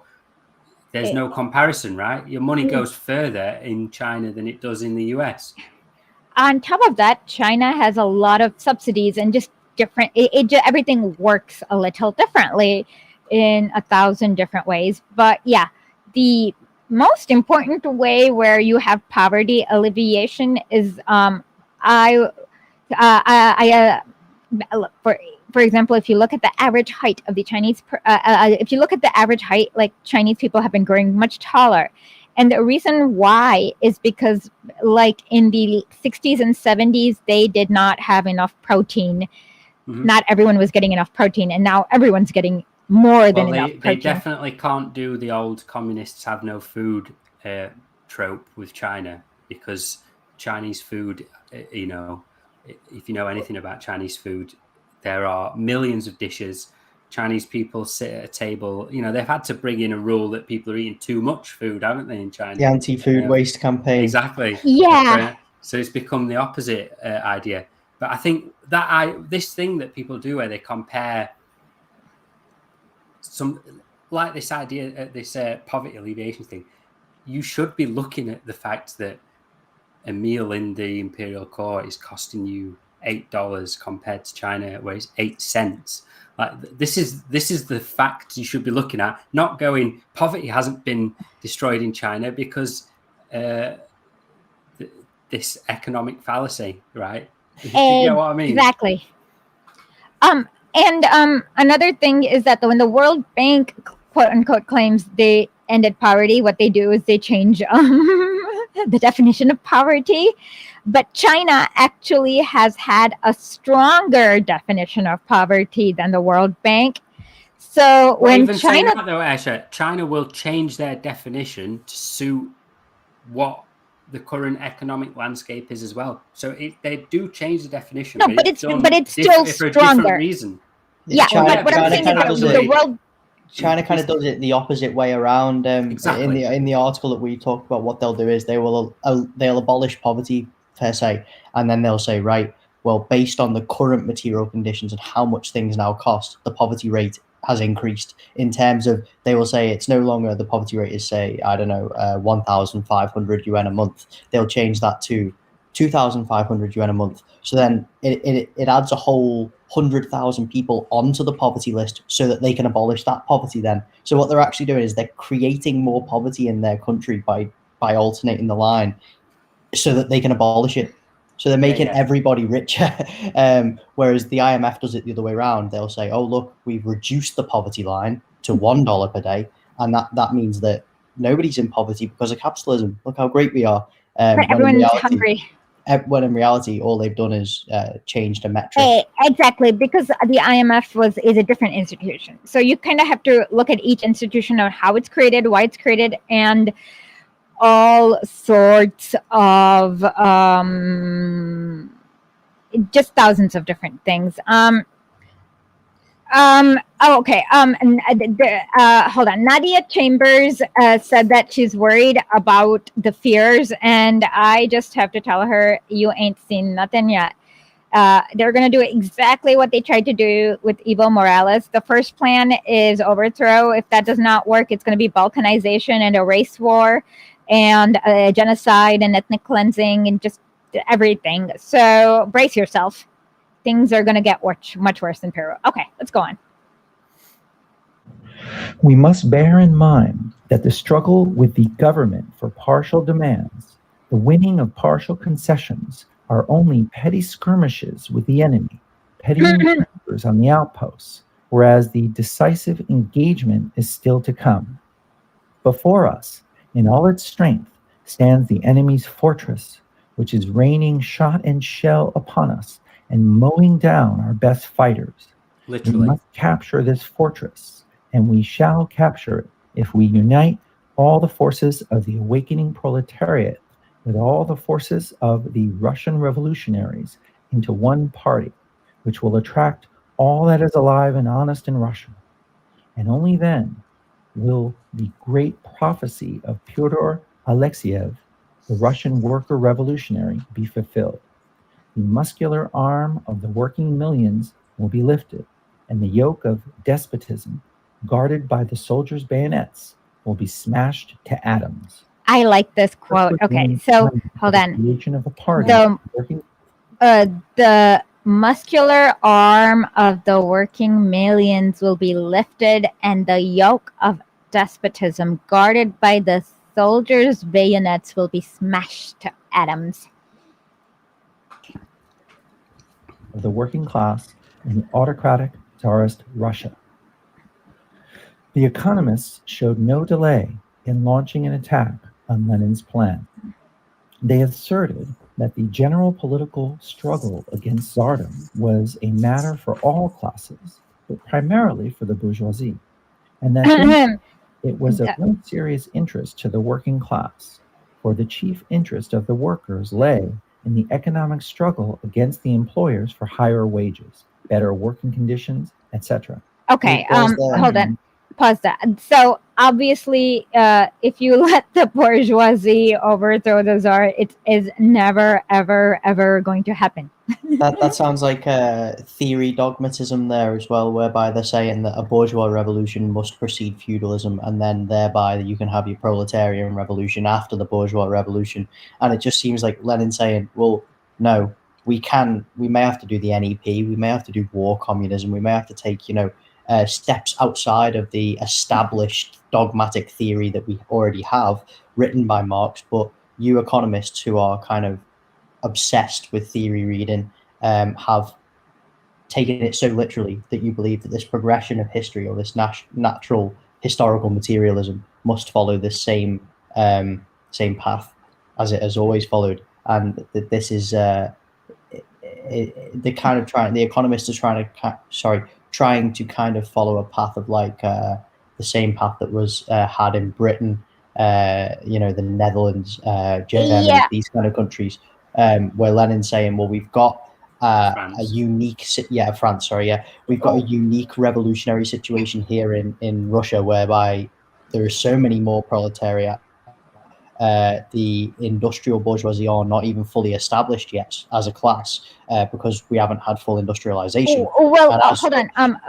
The full industrialization was there in France because they were colonizing Africa, and Britain had all of India. So Russia, like third world countries, don't get industrialized because that's the entire colonization thing, is that you flood their markets with your manufactured goods, put everyone out of business, and then have them work in your mines as slaves. No, that's what I'm saying. It's with. No, I know you're saying that. I was just like making it. Oh, sorry. For Americans who are extra dumb. Yeah. Okay, go ahead. That was all we were getting at. It's again, there's more kind of parallels between modern left comms, ultras, and other dogmatists who follow theory to the letter, and then therefore say, oh, this country isn't socialist, this country needs to be overthrown, or whatever. But then because- offer no alternative. But I don't know if they're. I'm going to push back one thing though. I don't know if they are following theory to the dogma or if they're being opportunistic because they like that imperialism. They like having that benefit of imperialism, and they don't want to reckon with the reality, in my opinion. Have you ever seen that GIF where it's like the little girl being held up and she says, "Why don't we have both?" And then everyone claps. That's pretty much where I'm going from there. They love the benefits that imperialism gives them, so they use dogmatic theory to justify their place in the line. Yeah. That's exactly right. That's what I get. Like, at least a lot of the Western anarchists are actually don't, like, they think iPhones are mad. I use iPhones just because that's the only thing I can think of. I could use like something else, like well, there's cups. also I could use like cups. But I don't know why I'm using iPhone, so we can even have cups. But they just kind of think that your cups, like, you don't need clay, varnish, lacquer, paint, trucks to drive the clay from here to there. Yeah. You just, like, these factories will spit out cups that everyone gets to share in their Democratic Confederation or whatever. And they're not thinking about the logistic of getting the clay from wherever you get clay, and then removing the rocks from the clay, and then mixing it up, and then putting it in the mold, and then firing it in the kiln, and then painting it. Like, so they don't understand. So when you have when you have like a logistic that takes clay from wherever in a truck, they're like, authoritarianism. I can't believe somebody's forcing me to take whatever. Like, I mean, they're not understanding that. There's also a touch of it's not that they benefit from imperialism so much, but it's a touch of this idea that's been ingrained into the West, that the West are the keepers or writers of history, right? So you get that in the Western socialists will be like, oh, well, I can't, they can't accept that Asians or Russians or Africans or whoever in the third world is ahead of them in terms of socialist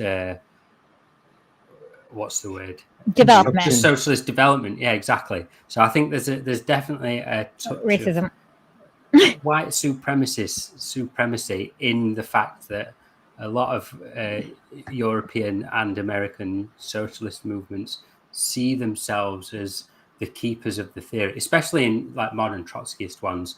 They will lay all this criticism on global third world South, countries. Global South. They'll talk about how in Bolivia the government is not perfect because it's not doing things by the way that Lenin wrote in 19.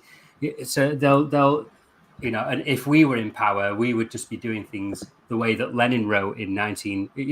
So that's the difference, isn't it? Whereas Lenin's, to understand Lenin truly and Bolshevik Marxist Leninism, is that things would be done differently in Bolivia according to Bolivia's wants, needs, wishes. That's what it's down to. Their self-determination. Exactly. And I mean, Bolivia is completely across the different world. They have thousands of different indigenous nations that have cultures older than anyone in the West can imagine. And they have wisdom that we can't even imagine because of these like really old cultures that nothing about. And so, yes, what Bolivia, for me, there was a certain Jacobin that wrote an article that called Evo Morales a middle manager of capitalism. And I was so insulted by that because it's like, do you understand that there's these different indigenous cultures that are learning to work together? Like they've been warring there is so much to balance there. And for you to on top of it, there's the absolute sabotage by the Klaus Barbie type, like by the actual fascists in Bolivia. It's just like it is. They are working under conditions you can't even imagine. Is what I'm going to say. There's a great article which I will post into the YouTube chat in a second. Called, I've talked about it before. It's called "Before October: The Unbearable Romanticism of Western Marxism." Let me just read this first Okay, go ahead. paragraph. Most Western Marxists suffer from a deep resentment. They have never experienced a successful communist revolution. For some unaccountable reason, all those successful revolutions have happened in the quote-unquote East. Russia, Bulgaria, Romania, Yugoslavia, Hungary, Czechoslovakia, Poland, China, Vietnam, and so on. And none of the few revolutions in the quote-unquote West, from Finland to Germany, were successful. The only exception, Cuba, Cuba's not in the West, so proves the rule. For the turning of the Cuban Revolution to communism and Russia's support had happened after the revolution. The resentment of Western Marxists against successful Eastern revolutions manifests itself in a complex mix of dismissal and unbearable romanticism. As for the latter, it appears in the position that the perfect revolution is yet to come, that it will happen in an undefinable utopian moment in the future. The criteria for what constitutes such a romantic moment constantly shift depending on which position one takes, but they all remain in the future, have not yet been realized, offer as yet an unimaginable qualitative change, and certainly don't need an army. Needless to say, all the successful Eastern revolutions failed the test. They inevitably came to grief, were betrayed, fell from grace, turned away from romantic revolutionary ideals. In short, they quote unquote failed. And the code word for such failure is Stalin. As soon as a revolution becomes Stalinist, as they all did according to Western Marxists, then it was not a true revolution after all. And the seeds of that failure were already embodied in the movement of revolution itself. And by the way, in the article, he talks about China, he talks about Norway and what quote unquote Scandinavian socialism, and then he talks about Russian Revolution. I'll post the article. People can read it for themselves. Hold on one second.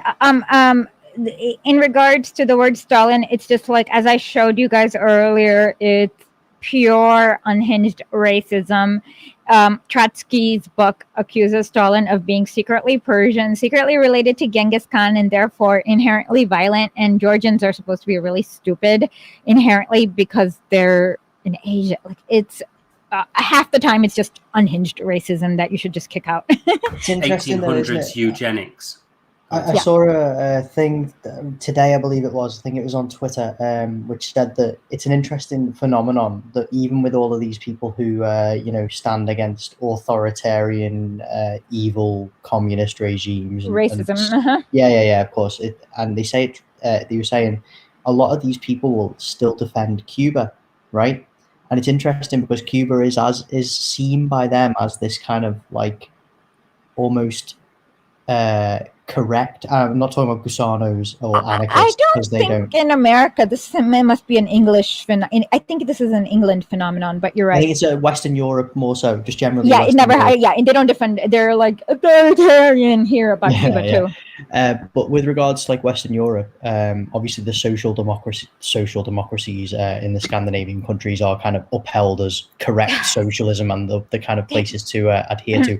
But they will also vehemently defend Cuba a lot more. You will see a lot more defense of Cuba than you will the likes of Vietnam, China, DPRK, any of the other kind of socialist countries. And these, it's interesting because it was only when you said before, Fran, that it was the first kind of successful Western socialist revolution. And I know it's not really a Western revolution, but physically within the Western hemisphere. It's interesting, isn't it, how the racism flips on its head, and it's like, well, it's not Asians doing it, it's not the Easterners doing it in Russia or whatever, it's not any of these bad races doing it, it's it's good Caribbean American kind of people Spanish. Doing it. So like Spanish, so this is acceptable, or more acceptable, significantly more acceptable. And when you think that the Cuban political system is very similar to the Soviet and Chinese political systems in terms of democratic And centralism. Vietnam, it's actually Yeah. very similar to Vietnam, to be honest. Yeah, and Vietnam. I think the point that the article's making on Cuba is that the fact that Fidel sort of turned to communism after the revolution sort of proves what the economists and what sort of left comms talk about, because they can then say, well, the Cuban Revolution was a quote unquote bourgeois one. I'm not calling Fidel bourgeois, but the fact that they didn't instantly turn to socialism means that it follows the rules that the economists would argue for in this book, doesn't it? But at the same time, the fact that they kind of switch straight away to communism doesn't prove that. But these people will use that idea to say, Lenin was wrong because revolution happened in Cuba and then they turned to socialism, which is a lot more like the sacred text. That's the point that this article is trying to make, I think. Yeah, hold on one second. But this is like a exclusively European phenomenon. It literally does not happen in the U.S. But the thing is that for them, what they don't realize is that the U.S. is 90 miles away from Cuba with like murderous weapons, murdering every communist with the worst, like by pushing them out of the helicopters. So Fidel Castro could not be openly communist until he had enough of an army to withstand this. Mm-hmm. Exactly. It's just different. And Russian different nuclear weapons, isn't it? It's just different conditions for Cuba. But the point is that these, in terms of what the ideas of, say, the economists were, matches a lot closely with what happened in the course of the Cuban Revolution. It does. Exactly. That's what we're trying to say. Yeah, and that's why a lot of Western Europeans, you're right. I've seen like the UK Labour Party say that it was wrong for the US to do terrorist acts in Cuba, but they will never. The US probably has done far more terrorist acts in the DPR. Like I don't think Labour Party is a good comparison, though. I know. I'm just saying that even like stupid Western, like all stupid Westerners in Europe defend Cuba, is what I'm trying to tell stupid Americans. Maybe not the Labour Party, but definitely European Trotskyists will. I'm just saying like Cuba in a different light to Stalinist quote unquote Russia because of how the revolution in Cuba happened. I don't think I've ever seen the Labour Party support Cuba. No, I'm just saying like Trotskyists would. I'm saying there are Labour MPs who say that it is like have publicly condemned the imprisonment of the WASP network in America. In 2001, I can show you videos.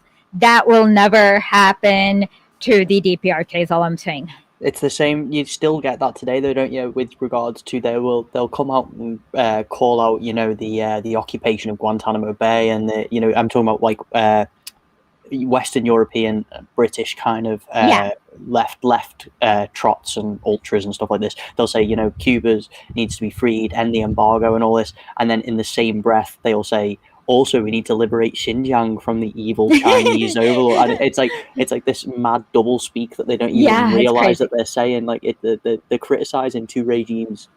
Sorry, I'm using their own terminology. You can use whatever term. I don't care if you call it. As long as you call England the same thing, you can use whatever term. Yeah, I mean they criticize the same two forms of government when, as you point out, they're very similar forms of government, but they hold them in different lights because one is led by evil yellow peril Chinese people and the other one is led by white passing sometimes yes, a lot of Cuban leadership being white passing kind of Hispanic figures who are still seen as kind of part of the Western European civilization, so that they're okay, that they're acceptable, but the evil Chinese aren't. You know what I mean? This is the kind of the idea that we're getting at, I think. Yeah, no, that's true. And then the funny thing is that the same Western European Trotskyites will go and criticize Maduro and Hugo Chavez for being, it's like Venezuela is almost identical to Cuba.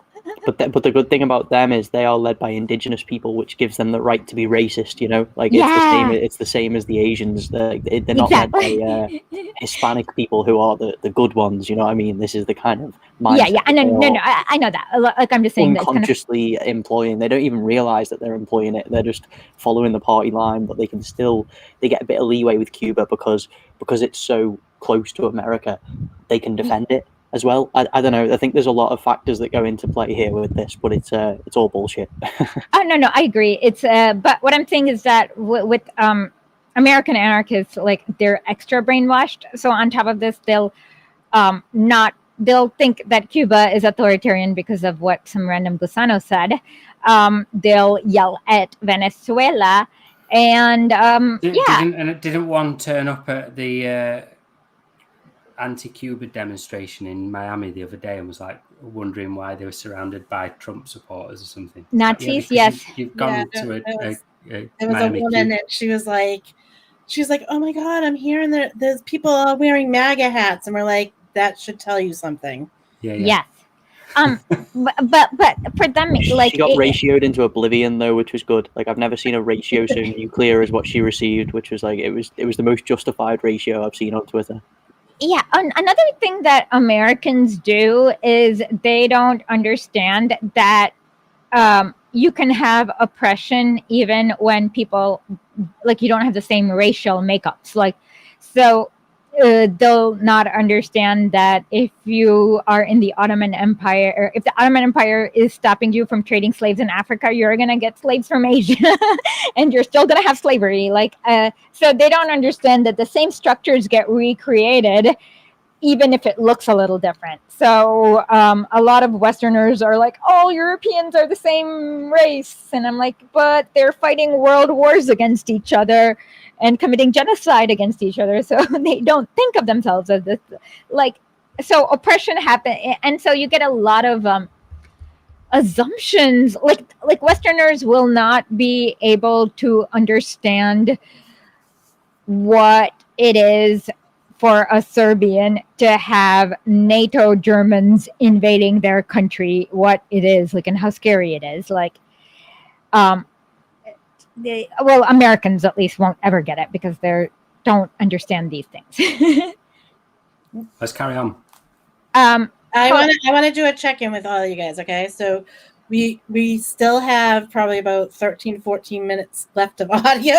We've only gotten through 15 minutes of it, so I don't know how much longer. We are scheduled to close at 10 in 4 minutes, so let's just open it up for questions, and you guys we'll do the rest of the chapter next week. Yeah, that's okay. good. I'm going to put my bookmark in there. Okay, so that's the unfortunate thing when you invite Mango Press onto a podcast. We will just chat. You did a great job because we learned so much. I learned so much about different things. Like I didn't even think about the China issue that Westerners didn't get until you brought that connection up, Tom. By the way, okay, so the questions. Okay, so wasn't the February Revolution a bourgeoisie revolution and October 17 was it workers? Not exactly. The February Revolution was Western powers' attempt to put in a Juan Guaido of Russia. Okay, who was in charge between the February and October?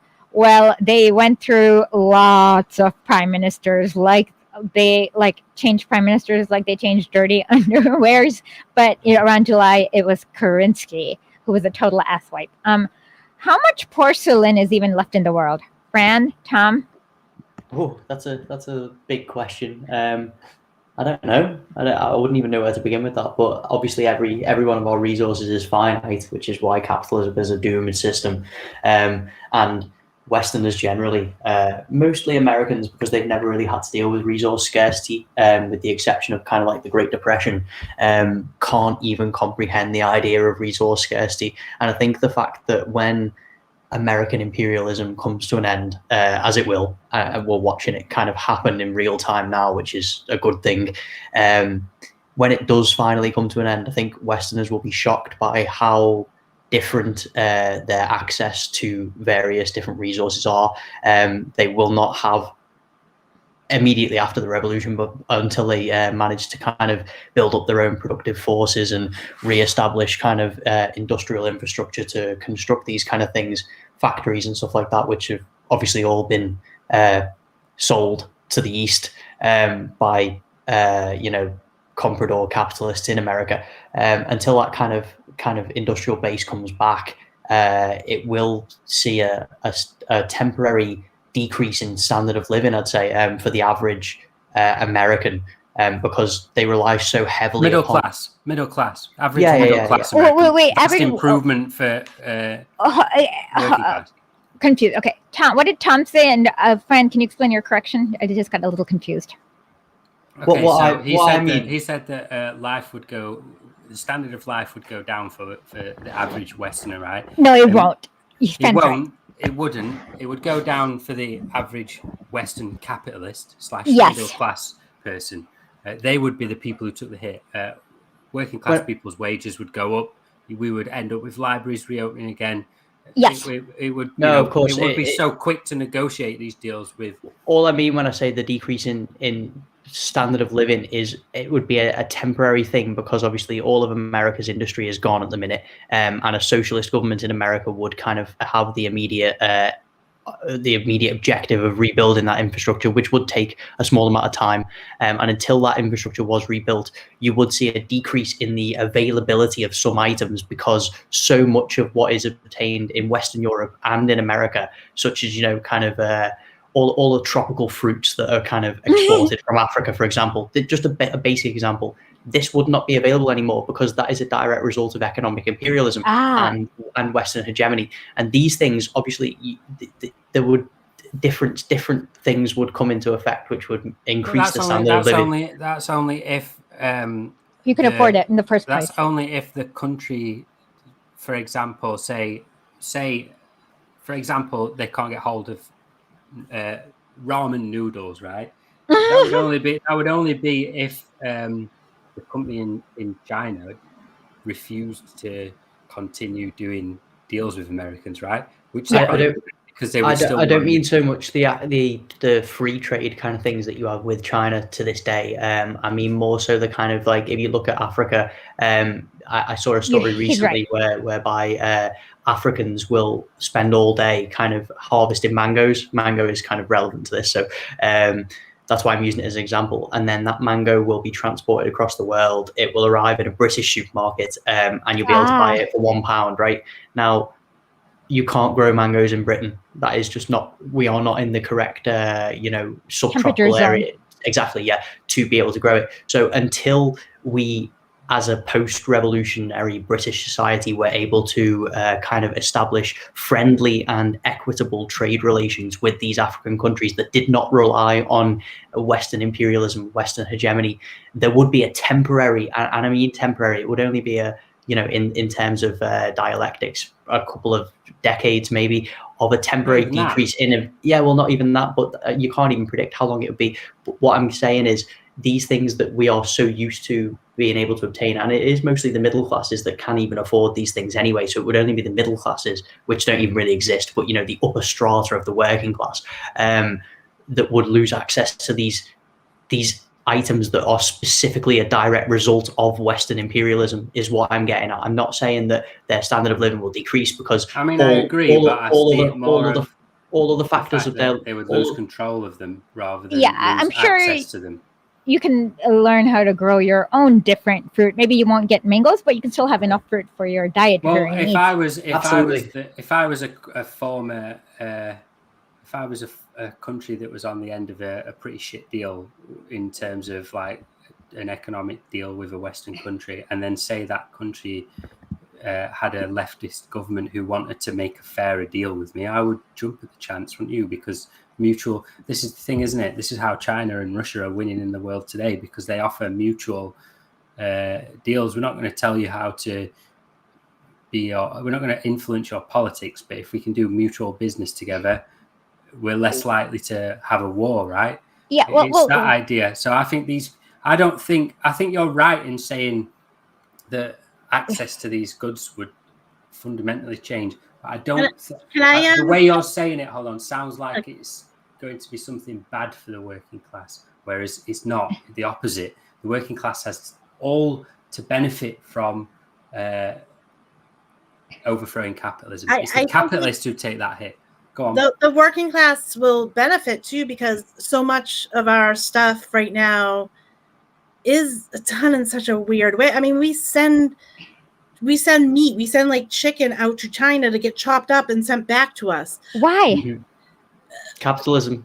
It's capitalism. I remember it saves 9 pence on every chicken.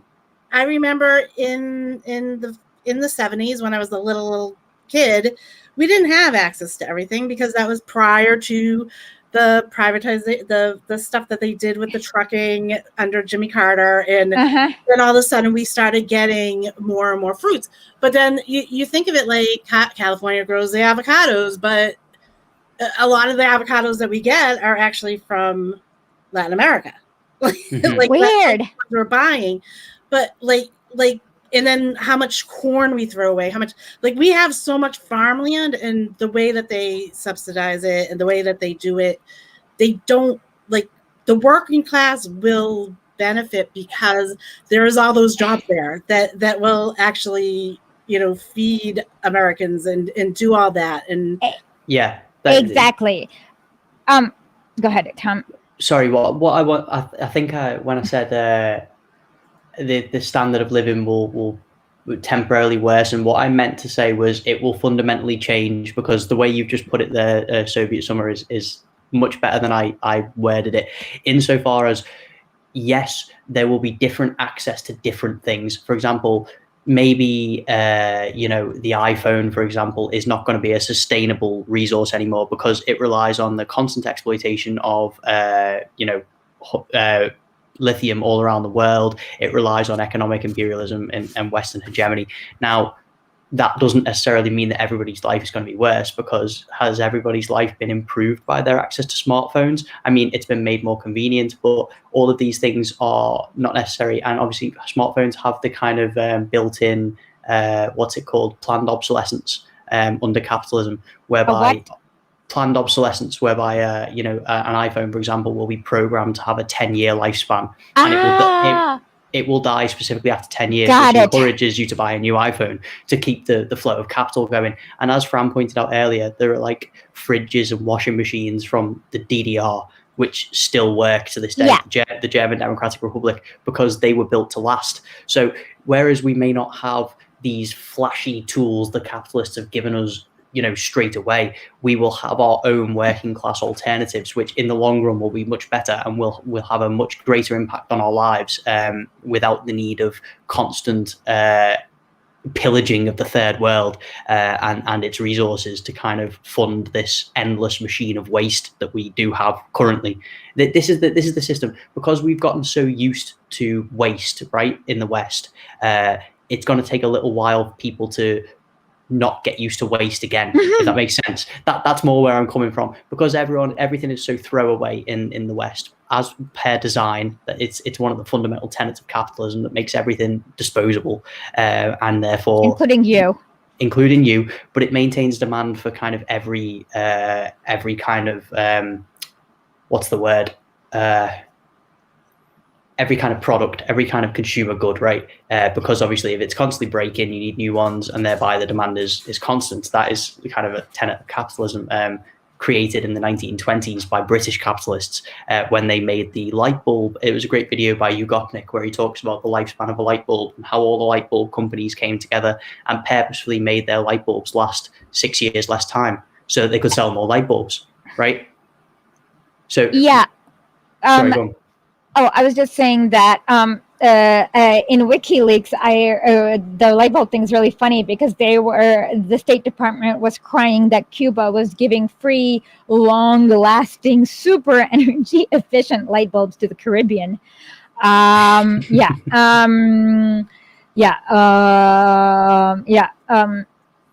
And that's the thing with when we change to a different mode of production, obviously all of our access to these resources will change, because we will not be living under this hyper wastage culture that we do live under today. And I think it's I mean, people like, people who lived through the kind of the 70s and the 80s who didn't kind of see as much of this, because it's a relatively recent trend where everything has become disposable from like the 90s onwards. So it's only people, I'm talking more to the people who were born in the 90s, in the 2000s, these kind of younger people who will see a significant change in their material conditions, not a worsening, but a change. And this is something that people need to be prepared for, because it will happen, because so much of our lives are reliant upon imperialism, be that economic, hegemonic, or military imperialism. All three kind of come together into the three-headed beast that we know of as just general imperialism, Western imperialism, American imperialism, whatever you want to call it.